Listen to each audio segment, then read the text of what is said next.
This is what sake does. It takes you up into the higher areas, like Buddha and Zen, dude. 500 yen. What can I buy? Probably 2 tall boys. Delicious.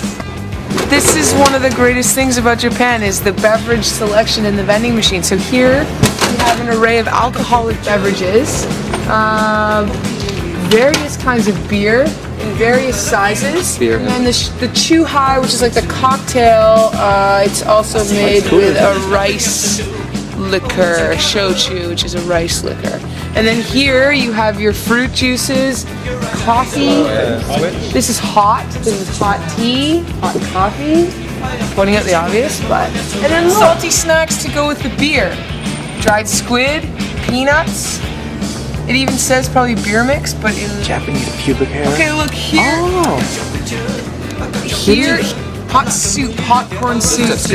Straight tea. Straight tea, nice, man. And then down here, we have cigarettes in a vending machine. Vieta, vieta. All your different varieties. Oh, Ash, it's for you. Really? It's my dad. He told me so. Hi, Dad. Yeah, I just want to say happy birthday. No, those are nuts. In the vending machine. So much fun. Wasn't happy.